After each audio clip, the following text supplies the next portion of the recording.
Let's do this.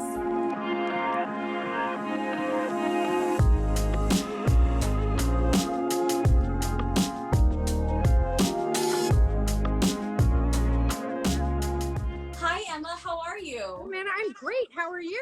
I'm good. Can you hear me okay? I can. And myself? You're doing great. We had some audio issues at the beginning of No the problem. first go at this. So oh well, here we are. I am so excited. You guys are part of the Napa Green program. I'm really excited to hear about what you guys have been doing. Napa Green is, of course, the certification program in Napa Valley, Napa County, for sustainable wineries, both on the land and winery side. According to your label, you guys are both. We are, absolutely. You know, when we go in strong. Napa Green Land and Napa Green Winery. We first got the land certified in 2008, and then the winery in 2012. So it's really important to us. But you know, the best thing about being Napa Green is that we have to continually be recertified. And it's a lot of work, right? The land we recertify every 5 years, and the winery every 3 years, and we have to keep improving each time we do it. So it's nice that I'm not the only one saying, okay, we got to keep improving. It's Napa Green saying we've got to keep improving. So That's right. What are some of the things that you guys have done on both the land and the winery side, both initially and in continuation for improvements? So on the land side, you know, we were farming sustainably, and it was super easy, frankly, for us to get certified. We'd been living that and really thoughtful about it since the very beginning, and how we farmed at St. Superi. And I think that's where the push, when we recertify each year, to be more thoughtful about new things that we're doing, bringing in sheep into the vineyard to do a few passes of our mowing for us. We've done for a couple years. We've added water sensors and done a lot more measurement around our water usage in the vineyard, which helps with quality and our water usage. All the water at Dollar Hyde is reclaimed rainwater that we use. So we have to be very thoughtful about that, especially in our drought years that we always have here in California. But in the winery, I think we were most surprised, because we thought, oh, well, people are recycling their paper in the right bin. We're doing good things. And what we found was actually we weren't. We needed to do a lot of training for people. And it took us a couple of years to get everything in place. We changed light bulbs. We, the types of equipment we had, we put motion sensors on.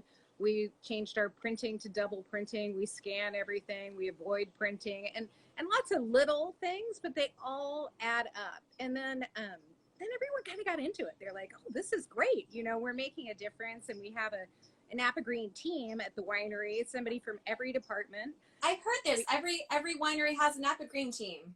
Yeah, that's Napa Green Certified. You got to have a Napa Green team. I love it.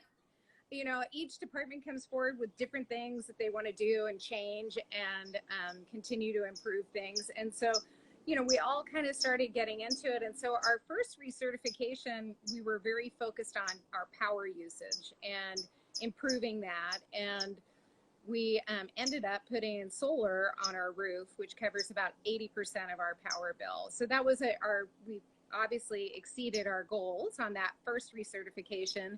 And we've been working for almost 3 years now to put in our second solar structure. It took about 2.5 years to get the permit for that, but it's gone up, and the panels as soon as should be being installed next week. So we are hoping to be 100% solar powered from that. We'll see, but we also focus on continuing to reduce our energy at the winery. But I think the biggest surprise in the winery was how much water we were using. We really were all about sanitation and clean and not thinking about how old our equipment was that we were using for that. And when they did our audit, they said, you guys are using a crazy amount of water. And we are now, we've cut our water usage in half, which is really exciting. All the water we use at the winery is recycled, and we use it for irrigation, and so it goes back into our aquifers. But I think that was kind of a shock to us, and a wake-up call that we could be a lot better about our water usage. That's amazing. We've got 2 Sauvignon Blancs in front of us, and I am going to be greedy and do both. because I want to drink both of them. Yay! And I know there's a lot of St. Cyprien Sauvignon Blanc fans out there. So I would love to know, we've got two of them. So tell me what the difference is, because there's so we have two Sauvignon Blancs. You know, at our Dollarhide Ranch, we grow all of our Sauvignon Blancs. So Dollarhide is a little over a 1,535 acre property. It's a valley within Napa Valley. It's its own little ecosystem, and we treat it that way. And we started planting Sauvignon Blanc there in 1983. And we planted parcel 5 in 1983 with some Clone 1 budwood.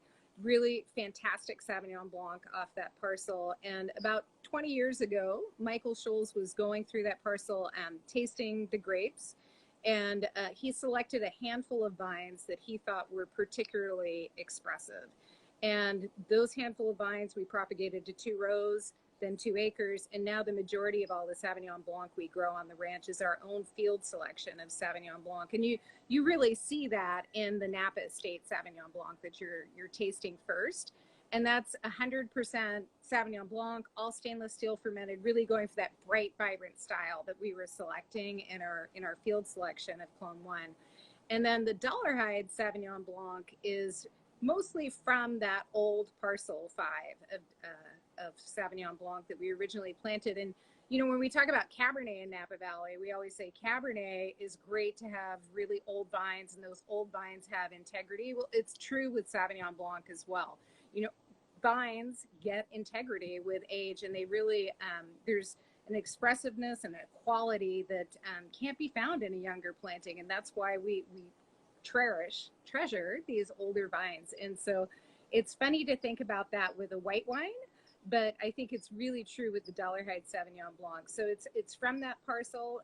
It's our best selection of Sauvignon Blanc from the property. And then we do a little bit of barrel fermentation with it and extended surly aging, which we don't do at all in the Napa Estate wine. And so there's a lot more volume on the palate.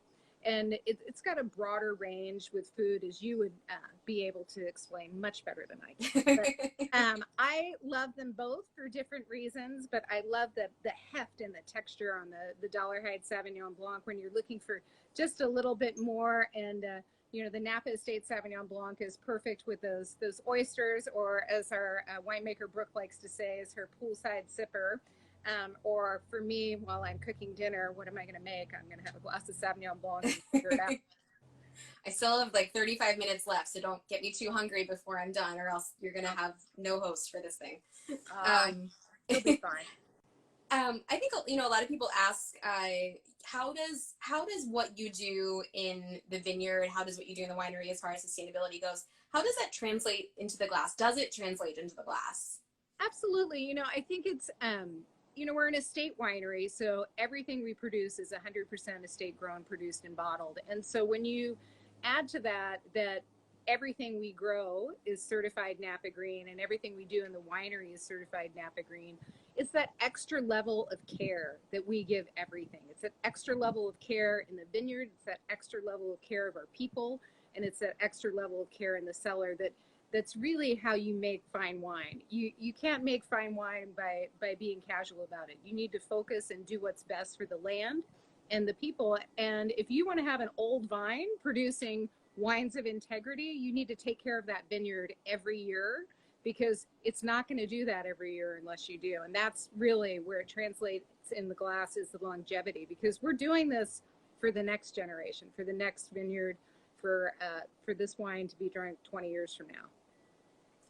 There are, of the certified sustainable wineries in California, 40% exist here in Napa County, which is really amazing. How much have you seen from your neighbors doing what they're doing that you've borrowed, and how much interaction has there been? Oh my goodness, all the time. I'm always learning something new from our neighbors. We started a group of wineries of like size with us, where we meet quarterly just to share ideas, because each of us had different issues when we first became certified. Ours was water, but we're constantly sharing ideas and learning new things. Perhaps it's how someone's managing the power on the chillers during harvest to reduce consumption of energy. And they've got a great idea. We'll share that, and how we're changing our barrel washing techniques to reduce water usage. I mean, you know, the greatest thing about being in Napa Valley is not just the wine, and it's not just the environment, it's the people, and it's the community here in Napa Valley. And I'm really proud to be part of the Napa Valley community and be able to share ideas and wines with my friends here. Absolutely. It's definitely my favorite part. The people make this place, and I'm so grateful that we not only have the great wines that we have to drink, but great people to share them with, of course.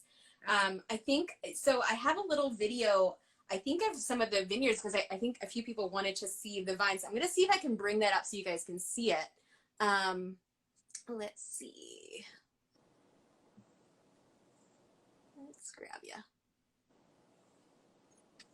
Maybe not. Well, we were gonna try it, but it does not appear to be working, so I apologize. That's just a good reason for everyone to come and visit or check out our YouTube channel, because we're always posting great new videos of the vineyard. There's nothing more wonderful than being in the vineyard or being at my office and listening to the bluebirds, and it's a good place to be. What's I don't know why my screen is weird. What's on the horizon for you guys as far as continuing the protocols? So the big thing we've been working on for so long is our new solar structure, but continuing our efforts with water, and we've been doing kitchen composting and coming up with different amendments that we can do with the compost. We obviously compost all of our winery waste and take that back out into the vineyard from harvest. And just looking at new techniques in the vineyard to reduce water usage and continue to improve the quality of the soil. That's amazing. Well, I certainly appreciate all that you do. And, Napa Green isn't just for independent wineries. It's for your neighbors. It's for your friends. It's for the consumers at home. So I think there's just a genuine appreciation all around. And we hope to see, I think they said we're 90% of the way there to getting all of the members of Napa Valley Vintners Napa Green Certified. So the goal was to get it there by 2020. So 90%, that's pretty great. We're committed. This is a committed valley, and if there's a challenge, like everyone needs to be Napa Green Certified, I know this community can rise to it. Absolutely. Well, thank you for taking the time, Emma Swain. Thanks, we Amanda. love seeing Supery. We love that you guys are so committed.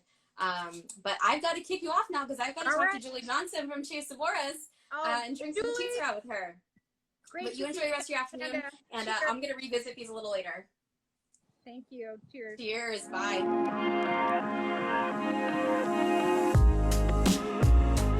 Hi, Julie. Hey, how are you? I am well. Adjust this How are a little you? bit. I'm so great. Good to see you. It's wonderful to see you. You used to be right up the street from us, but we're missing you now. You still are kind of right up the street. I don't know. I'm not too far. I'm in Santa Elena still. I'm closer to the vintners, I think, than I was before, which is a good thing. Yeah. So welcome to a little bit our tiniest little vineyard, our little Petite Verdot vineyard right here. But what I'm looking at is the slope down. I'm looking east right now. My Cabernet and Zinfandel vineyard, my estate vineyard. So we're in Rutherford on the west side of Highway 29 for people who've been there. Oh yeah, you're pouring this in. That's fantastic. I'm glad I already have a glass. This is one of my favorite things that you do. Cheers. Thank you for being with us. Cheers. Cheers to you. You know, I love Tres Sabores. I always have. It's and I think it's a fan favorite. It always was at press. You have been very, very committed. We've had long conversations about all that you are doing on the vineyard side to remain Napa Green, to continue promoting Napa Green. Can you talk a little bit about what's going on in there? Yeah, well, our commitment began with the help of a lot of people. Amigo Bob Contasano, our growers. In my past history is Frog's Leap. We've always been, I think, a family. And now my proudest element, I know you know my son Rory with Calder Wines. Just the whole family has made a huge commitment to, it isn't green, it isn't organic, it is just what's right. And I think that's what's the wonderful thing is for Napa Green is that sorry about that, sorry, we really are in the outdoors here. It really is something that you do from the soul. And the other thing I think that's important is that it gives every winery a chance to lead. I think Emma was completely right about the sharing sense of this. So you're sharing best practices, and you're sharing a standard. You've established a standard. You're sharing it, and you're doing the best you can. It's everybody's contributing. And so we were just lucky enough to buy this beautiful property in '87 and had an opportunity to immediately transition it to the organic certification. And fairly not that long after it, we went into where I think when Laurel Marcus and fish friendly farming started up, we certified with them too. And then Napa Green came along. So it was one of those wonderful things where we could take the practices that we were following. It's not just no input or low input. It's looking at the entire health, the holistic approach to the vineyard that's really made a difference. And that's been fun. It's been a challenge. It's changing our knowledge of healthy soil and much less healthy planet and healthy people, how related we all are, the signals we're all sending. Gets a little voodoo that way, Amanda. I hope you don't mind about that. But but I mean, it really, the more when you're out in the vineyard, you could be in almost like you say, 90% certification. You could be out in any vineyard in the Napa Valley, and you feel that energy, right?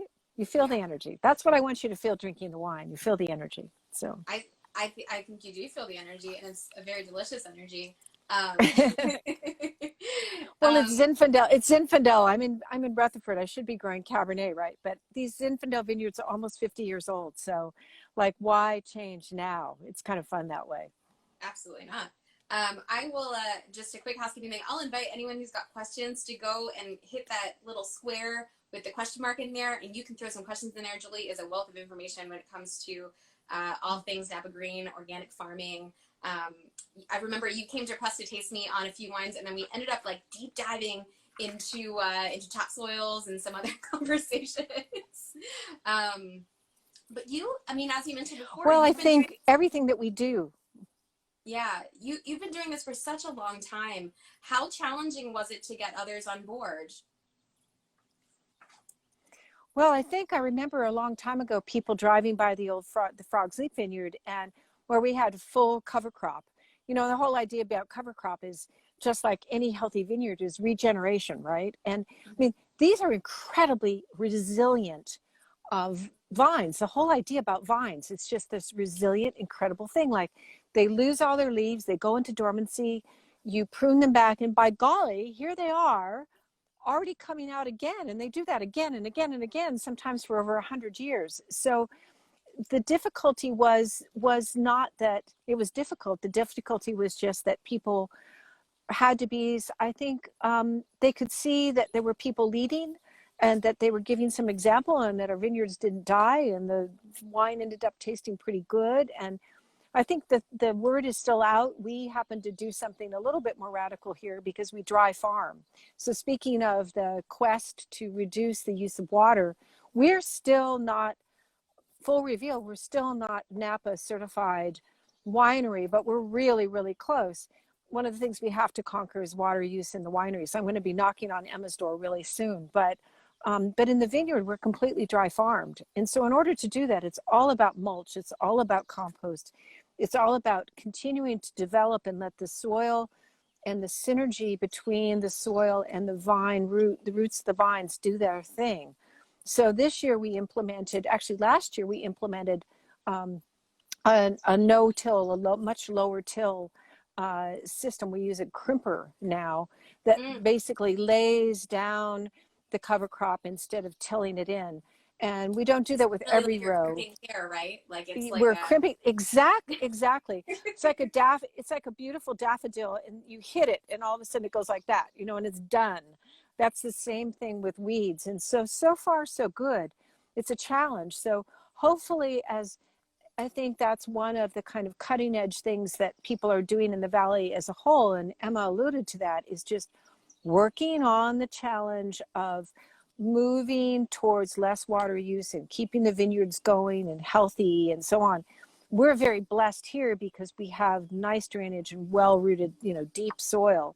But we have a system of where we have sheep on property. They wake us up in the morning along with the guinea I heads. remember, I saw that.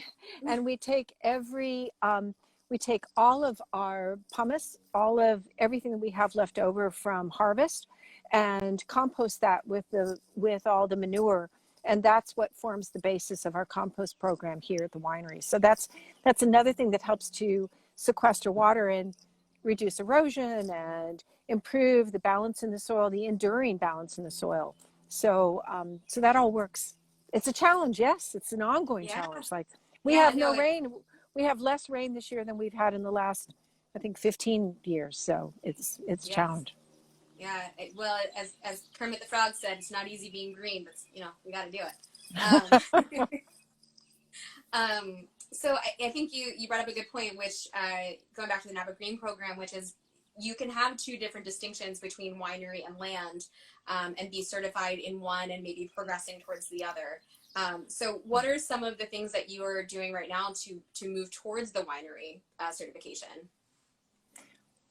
Well, certainly one of the things is, I mean, I think what we're doing is pretty darn good in that in terms of what we're using and reusing, we're repurposing as much as we can and reusing. So when people come to the when in the future people come to the winery and when we're allowed to use non-disposables, you find a winery that where people bring a picnic. We're trying to say don't bring any single-use materials. That's a big thing.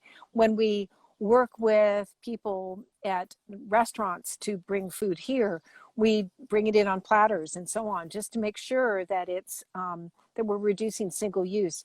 In the winery itself, oh my gosh, there's so many different versions. One of the things that we've been doing for quite some time is about, I think 7 years ago, I made the move, not particularly a great marketing move maybe, but a very satisfying move nonetheless. And I moved to very light bottles, as light as I could get. Now, I'm not, with our bottling line and so on, I'm really still with glass bottles as an exclusive way of housing my wine. But I'd love to be able to experiment with other modes for wine containers. But right now our bottles are the lightest that we can purchase. So that feels really good. So that just little tiny steps like that.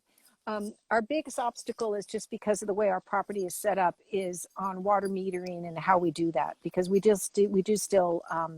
use some water with landscaping in the house because we live here as well. So it's right now we're still having difficulties separating all of that out, but we'll get there. It's a pretty basic property, so we'll get there very, very quickly. I know, but it's so many people leading the way in Rutherford. Well, there's a lot of leading going on in Rutherford. I think that we are the first appellation. Yay, Rutherford Dust Society! We're the first appellation to be completely Napa Green land certified. So now the next step is to work together, and again, there's that working together, right? And say what. Oh, just cut out for a second.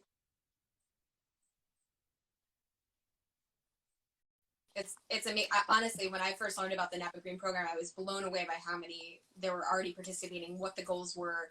And then, as I said before, 40% of the certified sustainable wineries in California are in Napa County, and 34% in the United States are in Napa County, which is unbelievable. So, I mean, yay us for, not pat ourselves on the back. I'm not a vintner, but I support it.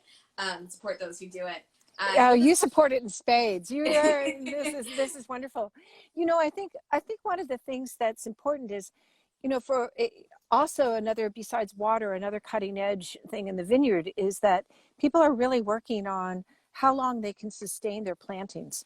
So over the years, the life of the vine in the soil has gone down, and now I think there are a whole bunch of people who are either trying to hold off on replanting and because they're working so hard with making their soil healthy and keeping their vines healthy in the soil, but they're also being very wise, because every time a vineyard is ripped up or whatever, then you're talking about the release of carbon into the atmosphere. So we're all, I think, understanding one of the biggest, I think, thrusts is to understand exactly what we're doing with carbon management, with carbon sequestration, and what exactly we're doing throughout the entire process so it's not only reusing, it's just sequestering what we can. And the best sequestration is to keep those vines in the ground. And I'd like to make a tout out to Zinfandel, because these, like I said, almost 50-year-old vines.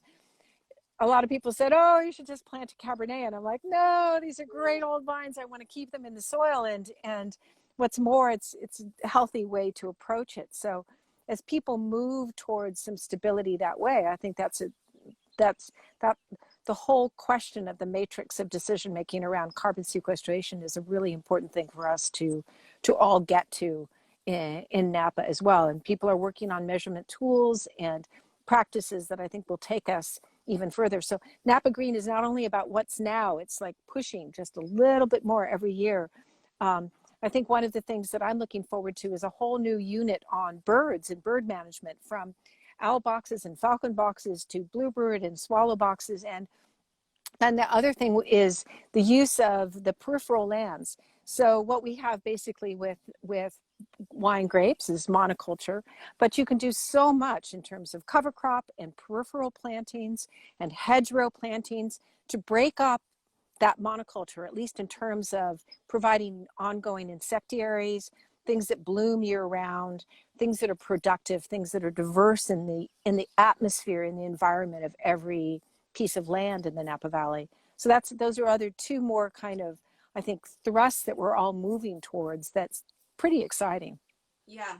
My goodness, Julie, we could go on for days. Yeah, I could. I know. I'm sorry. I feel like we're just cracking the surface. You started talking about birds and insectaries, and I got all excited, and I was like, let's talk more.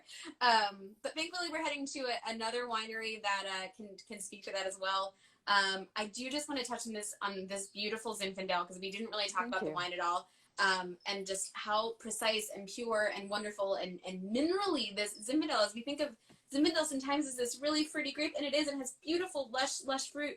But there is such a lovely, divine singularity to this wine that I love so much. And I don't make wine. I just drink it. And I'm very good at the drinking part. Somebody has to. But it doesn't taste like any other Zinfandel that's out there. And I truly appreciate all that you do, because I think so much of what is good in this Zinfandel stems from what is happening in the vineyard and all of the wonderful things that you're doing surrounding that to make this world a better place. Not just here in Napa. It starts here, but it expands out. So, well, thank cheers, you. Cheers to thank that. you. Thank you, and cheers. I'm just trying to be a steward. I'm really just trying to be a steward. And sometimes, cheers. Sometimes I'm holding on with my fingernails, but other times it's just great to sit down with people and have a glass of wine. The Zin old vines in great harmony. It's a pleasure. So thank you for your nice words, and thanks for letting me join you today. Oh my gosh, Julie, thank you so much for sharing all your wisdom with us. We appreciate it. And thank you for sharing the wine. I hate saying goodbye to you, but I have to say goodbye. And I'm going to say hello to Molly Shepard from Spottswoode. And I'll see you at another date, I'm sure. Well, maybe we'll talk more about this later. I'll see you, and good luck, and stay safe. Okay. Thank you. I will.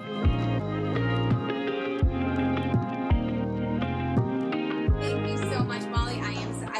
I see you. I only live right down the street from Spottswoode, so sometimes when I'm walking around, I kind of spot you in the vineyard over there. I know. I actually saw you walking. I think I was going around on the golf cart a couple weeks ago while I was still on crutches, so that was my means of getting around the vineyard at that point. But oh my gosh! Well, I think you saw earlier that I already got a sneak peek. I did, with Sarah. I love it. So good. She's such a legend. Well, I am so excited to talk to you, Molly. You and I have spent a long time talking about all the wonderful things that you're doing at Spottswoode when you joined us for Sunday school. But Molly Shepard, educational winemaker at Spottswoode Winery. You guys were the first to be certified organic, like way back in the day, right? Yeah, well, we were definitely the first to be practicing organics. We started practicing Tony Soda, who's just a legend, obviously, here in the Valley, up in Oregon, and then particularly such a big part of the spirit of this place, sort of brought it to our matriarch, Mary Novak, and she was super open about experimenting with organics. Obviously, it was not a popular way of farming at that point in time. A lot of people thought it was pretty crazy to do. And quite... That's green before it was hip. Exactly. 100%. Wind is always the hip, so I don't know. Oh my goodness. Yeah. And it wasn't, it was considered almost dangerous or like irresponsible as far as farming and trying to create, a good product. But Tony and Mary worked together and decided to implement that from 1985. And then we were certified in 92. I have a feeling that we might have been the second to get formally certified actually. But yeah, either way, we've been practicing organics right from inception. And yeah, it's a huge part of what we do here, as you know. Yeah. So, I mean, beyond organic, which is really what, Napa Green is, it's all about sustainability, not only in the vineyard, but in the winery. Yeah. And then also being a conscientious neighbor, being good to the environment. I mean, it's really just a broad lens of things that we can do to be better, and a progressiveness at that.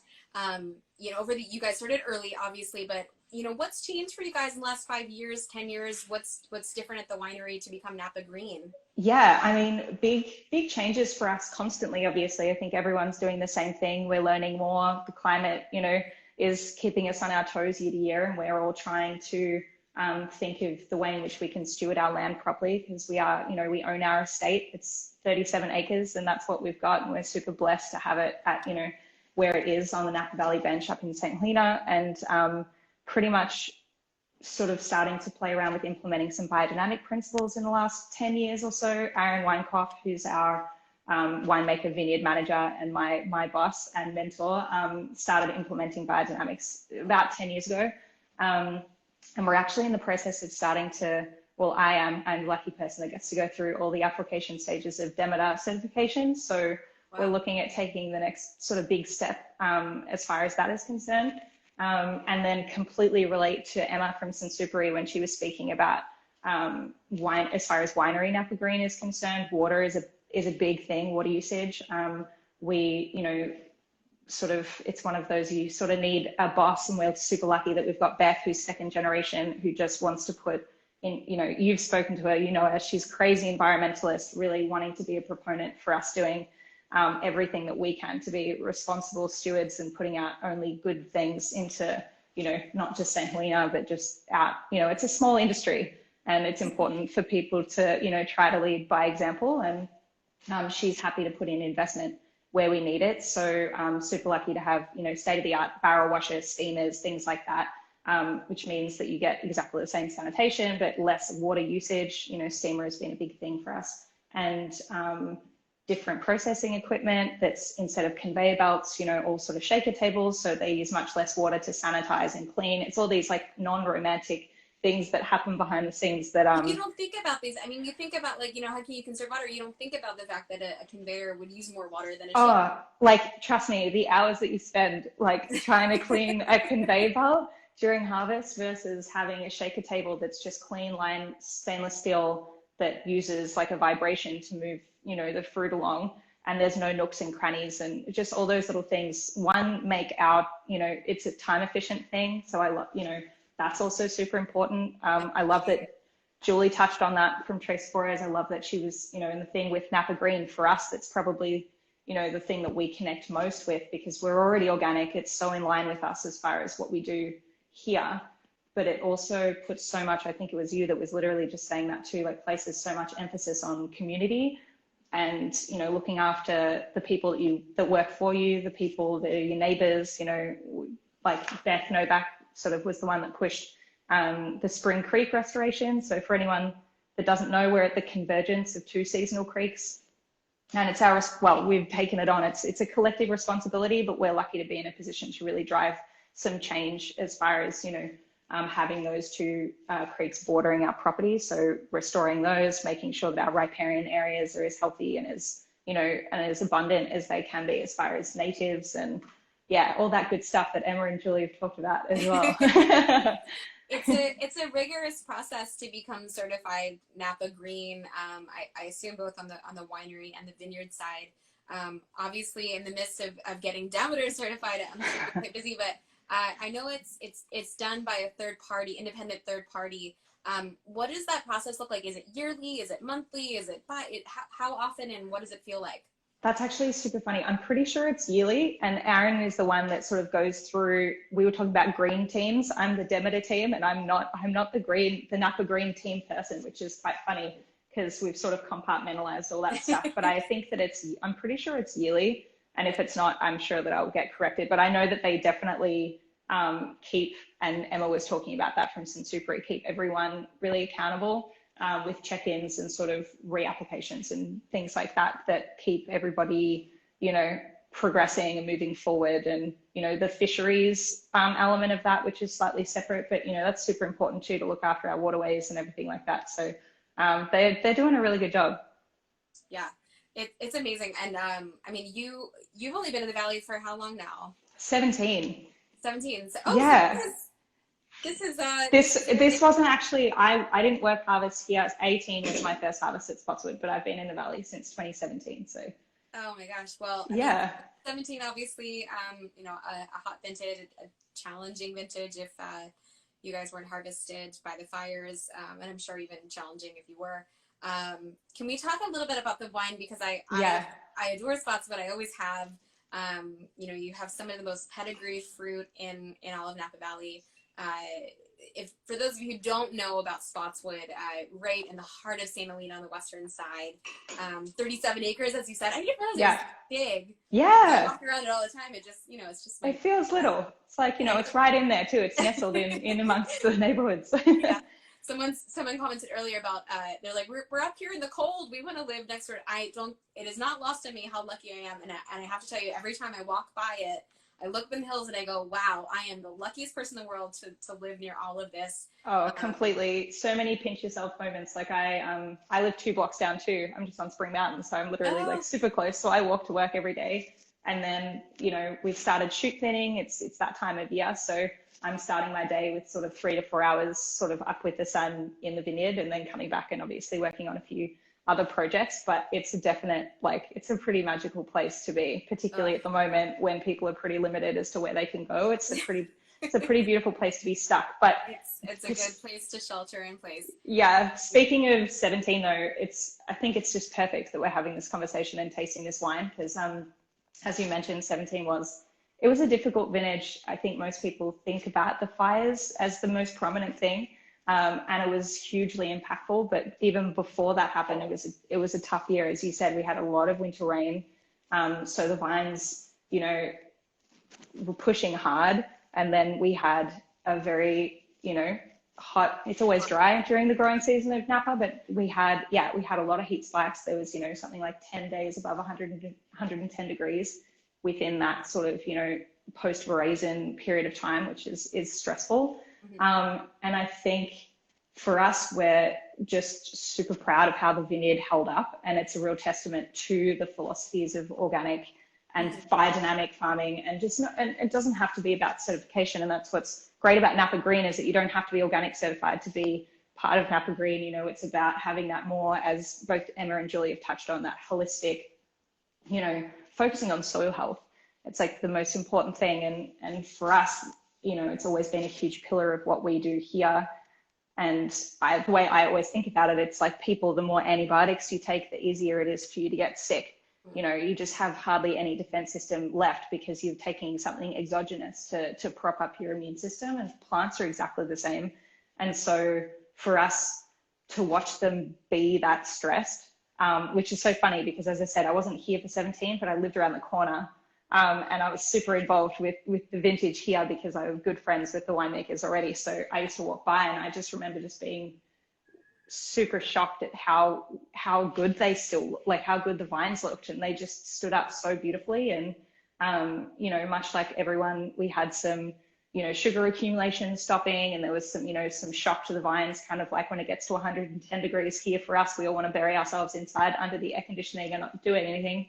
That's kind of the same for vines. They just tapped out for a little bit. But I think it's a lesson in holistic farming, building resilience in the vines through healthy soil, really abundant, you know, microbial sort of life, and trusting your vineyard. I think that's the thing that I really respect with Aaron, is just how much he just trusts the process. He's been here for, you know, 13 years now. He's been vineyard manager for a long time, and he just gets it, and he didn't freak out, and he just, you know, kept his cool. And the wines, you know, it's showing beautifully already, which we're pretty happy with. So, you know, And it's cool because it's sort of an homage to some Spottswoode of, you know, it's what we do here is try to represent the vintage and time and place always. And so that means we do have, you know, some, like we've had a few low 14% alcohols, and now we're in a stage where, you know, 17s, 13.7,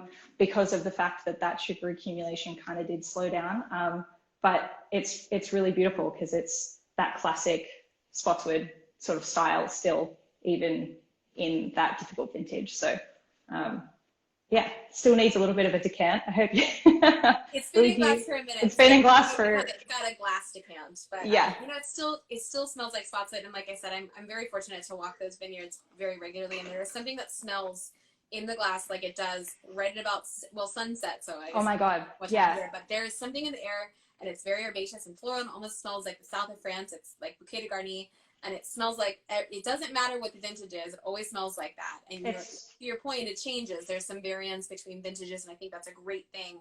But it, you know, it does feel a little bit different than I think the 13, 14, and 15 did. And certainly this yeah, completely. I mean, it's an expression of its vintage. It's funny because it's a completely different, just around the table. It's funny because I wasn't here for this vintage, but I was part of blending for this wine because that's sort of when I started.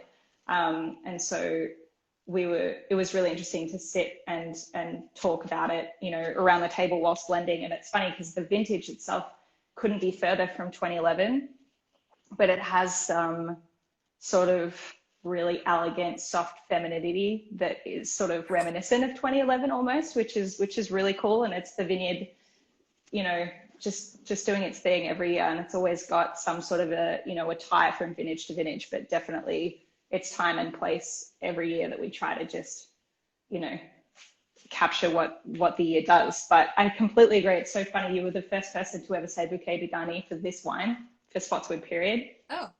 For me, like in my vernacular.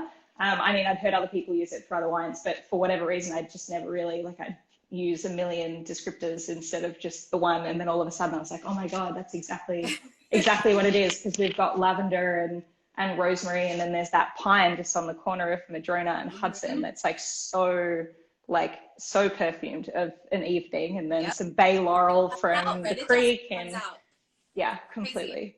Yeah, for anybody who like needs a quick like lesson in Bouquet de Garni, walk Spottswoode about 6:30 p.m. And say hi to Pete, the big black lab, because he'll be out and about as well. Yeah. Well, Molly, thank you so much for joining us, for doing what you do. You are a young lady here in Napa Valley, and I certainly appreciate you doing what you do for Spottswoode and talking to me today. What do you think the future holds for Napa Green and for Spottswoode?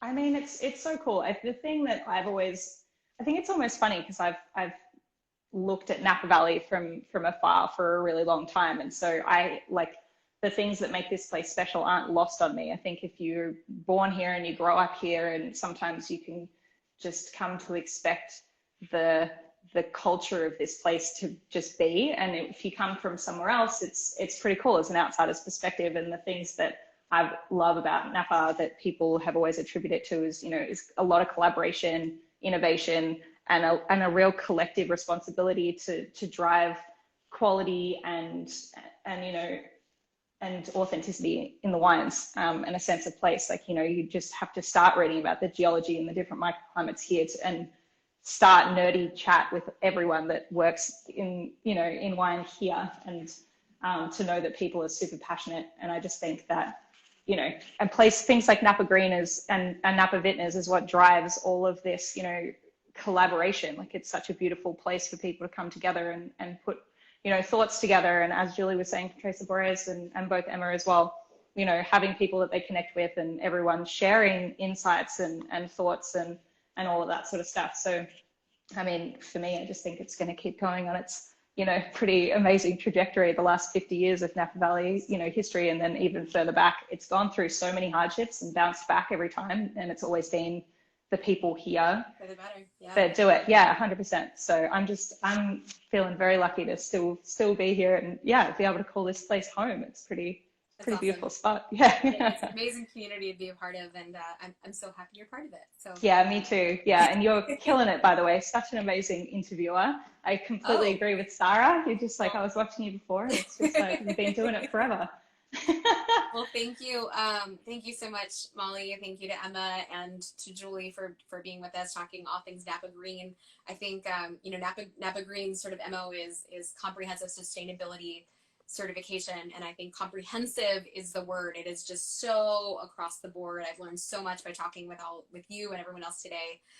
The discussion does not end here. If you guys want to continue the conversation, you can go to the Facebook event page for this event, and we can talk more about Napa Green and all the things that they're doing there. Thank you so much to Napa Vintners for allowing me to host these three wonderful ladies today. And if you guys have questions, send them in the DMs or head over to Facebook. And I think Molly and I are going to be drinking the rest of our Spottswoode. Cheers. I have some long Chasaboras to get through tonight. It's going to be a long night, but I'm really looking forward to it. Happy Friday. Happy Friday. Drink lots of Napa wine. Thank you all for joining us today. It's been super, super fun. And thank you for bearing with me at the beginning with the whole sound thing. I don't know what happened. Cool. All right, Molly, take care. Cheers. Yeah, see you guys. Factor again soon. Yeah, seriously. Bye. Bye.